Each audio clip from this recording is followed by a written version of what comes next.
This is the best new deck from Secrets of Power.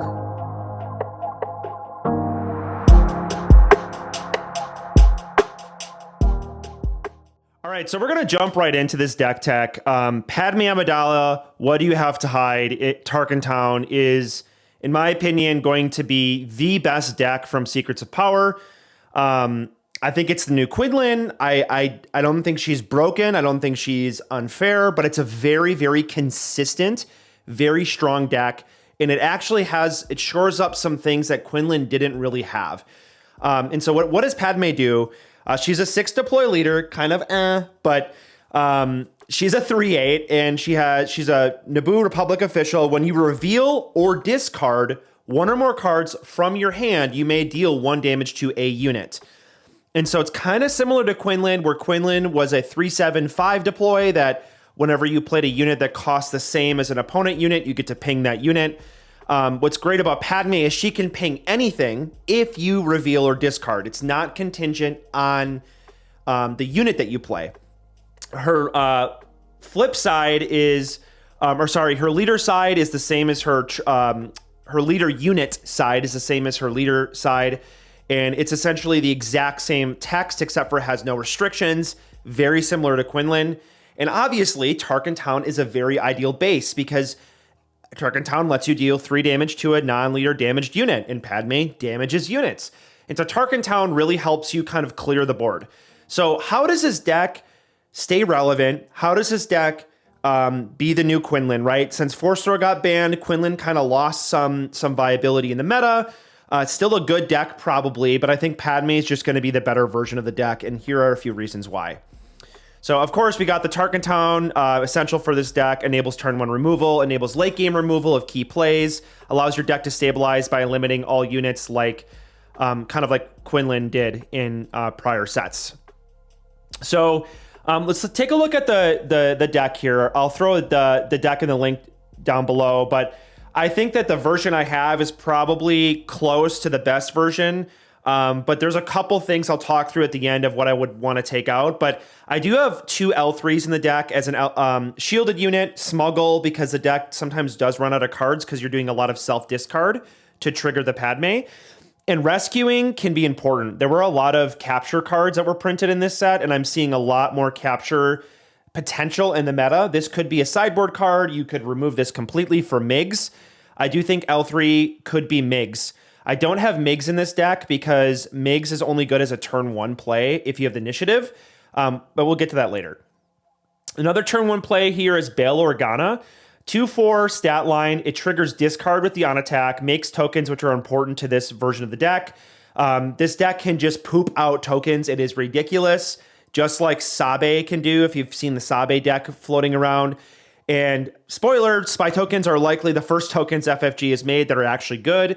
The reason why they're good is you get them kind of for free in a lot of ways. And it feels like the other tokens from other sets where they had too much of a cost invested in them, and you had to do it was almost like the cards were overcosted to give you tokens. And I feel like they were able to make these spy tokens. It almost feels like you're getting them for free on a lot of these units, which is good. The next card here is R2D2. Triggers discard, digs for answers. So you get to turn 1 Tarkin Town with R2D2 in any arena, of course. And then it can also trigger the Ray unit, which I am running in the deck. So obviously we're running some premier stat lines here. 2/4 is a very beefy, big butt stat line. But I'll get to the Ray in a second. So this is a card that I featured in my last video that I posted about Chopper and Faith in Your Friends, etc.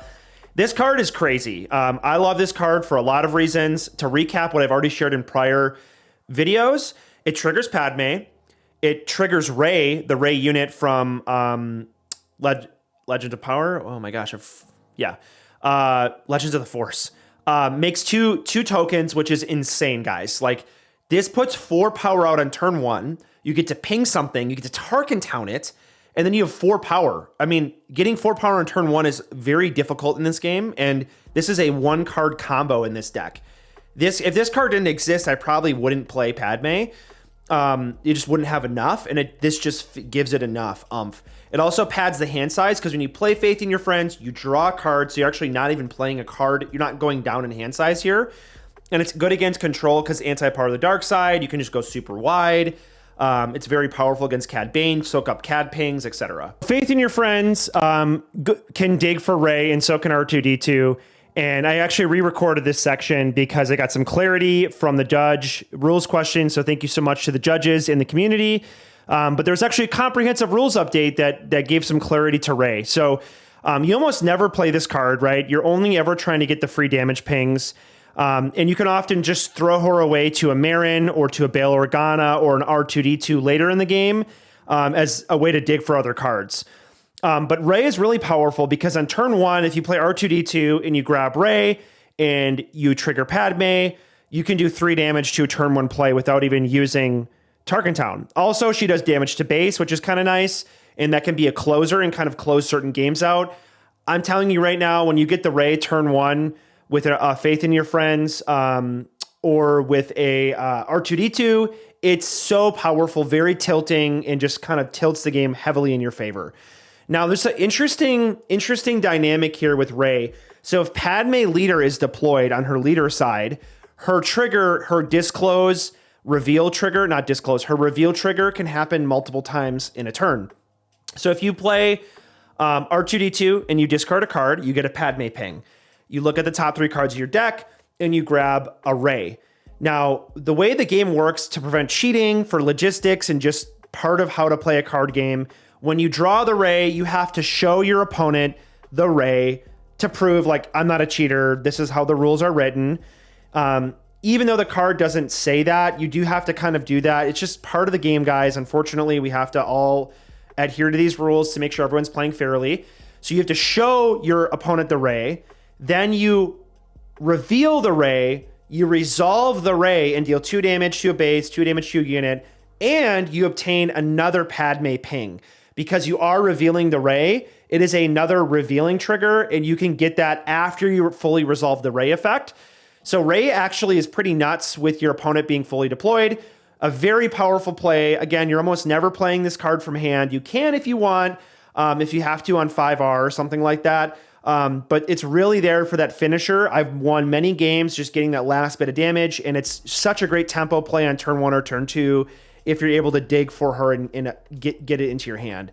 So I do think it warrants two copies. I'm toying with 3. I mean, maybe you take her out of the deck.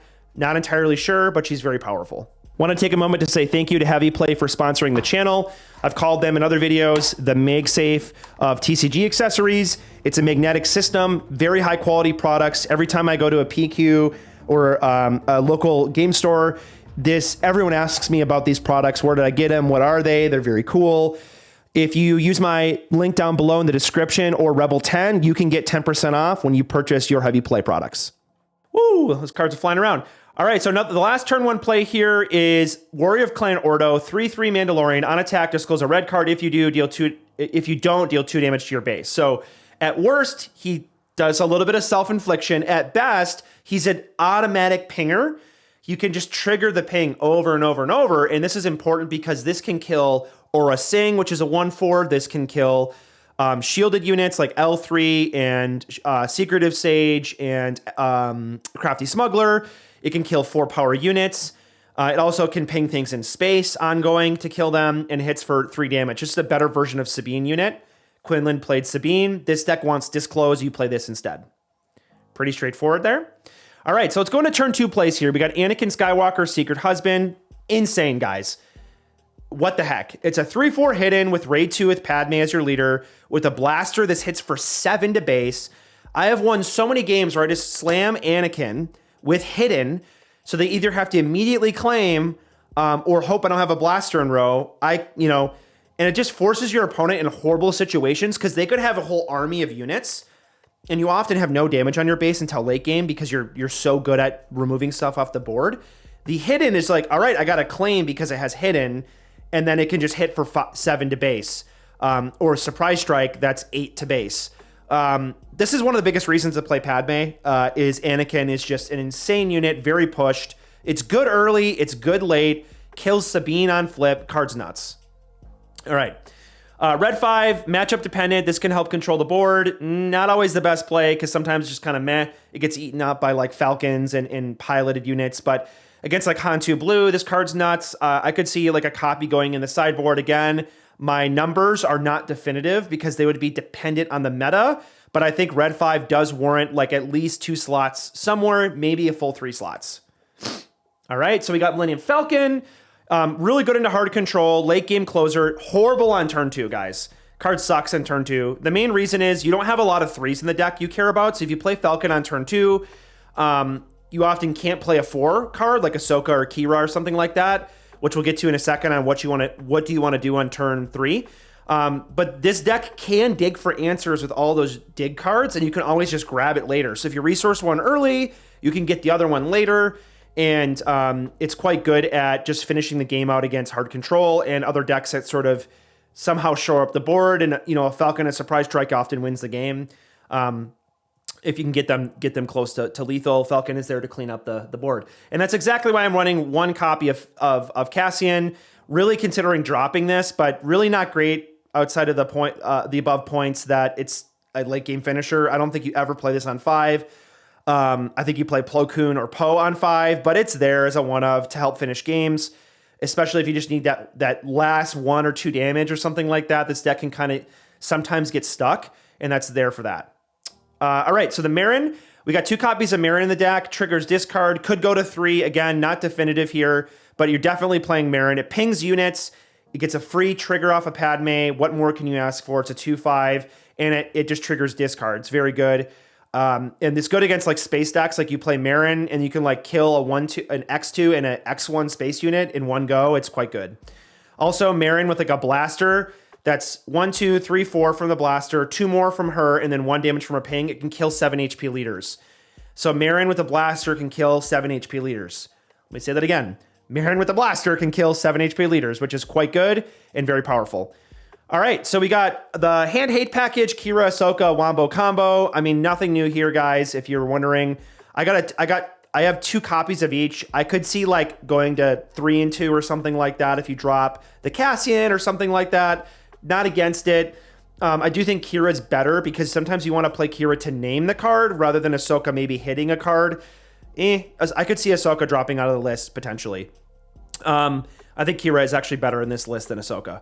But you can also on turn 3 2+2. So I mean, oh my gosh, if you haven't done this yet, you can play Faith in Your Friends on turn 3, and then grab another Faith in Your Friends, make 2 spy tokens, and then play Faith in Your Friends and make 2 more spy tokens.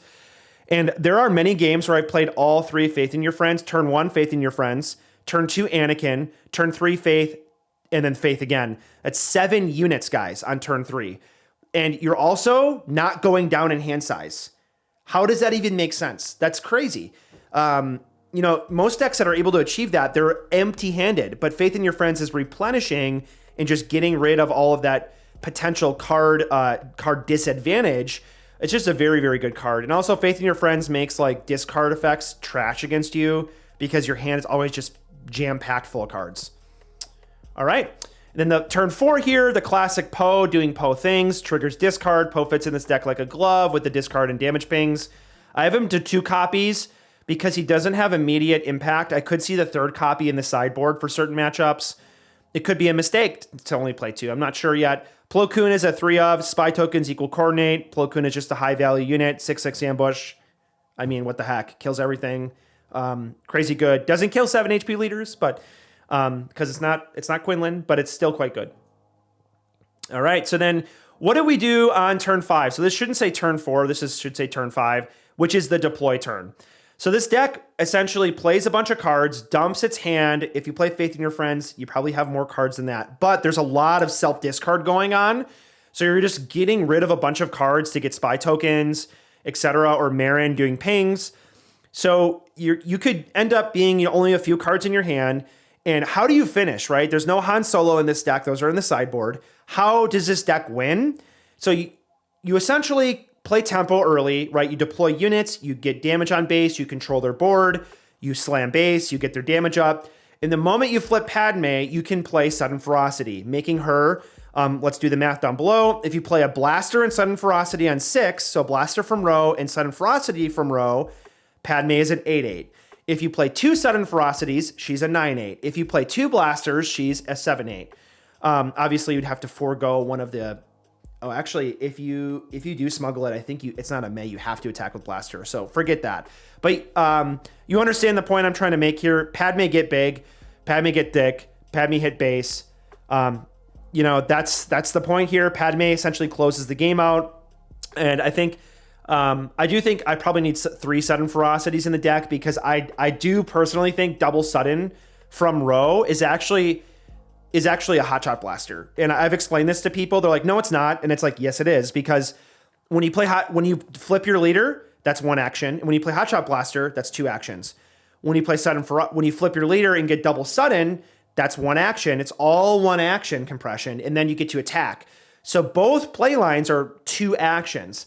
But sudden ferocity gives you the benefit of actually getting more damage from the row. So I think sudden ferocity probably should be a 3 of in the deck. So I'm going to change that before I think my list has 2 versions right now, but I do think it should be a 3 of. It's an insane card. It's one of the reasons why I'm not playing max copies of Surprise Strike.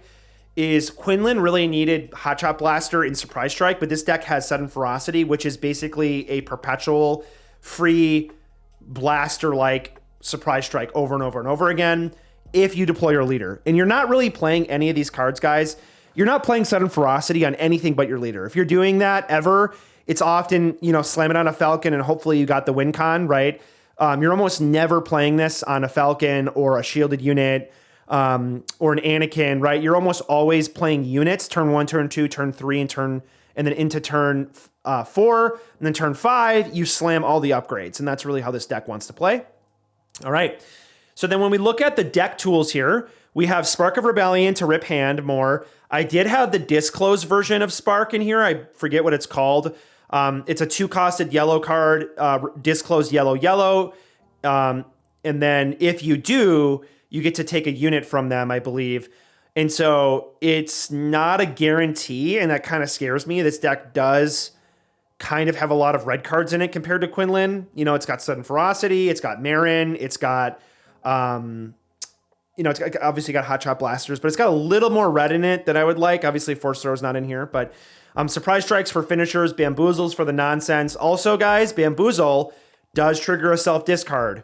That's something to keep in mind. I have won games by bamboozling something, pinging something else, killing something, tapping something, bouncing all the upgrades on it. That's been very clutch. And then we have the Heroism Waylay. I think you're not supposed to play Waylay. You're supposed to play Spare because it's Heroism. So that's for faith in your friends. That Disclose effect to ensure that you can hit that Disclose requirement on that card. That card is very pivotal to the deck. All right, so rounding for a close here, the sideboard. Potentially, so some of these cards are in here as like not really the sideboard potential ideas.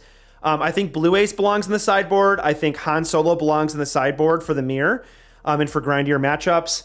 I think Jam Coms could be in there for hard control to rip like powers and stuff like that, or resupply, right? You want to take away resupplies. But Miggs Mayfield is a potential sideboard or main deck card.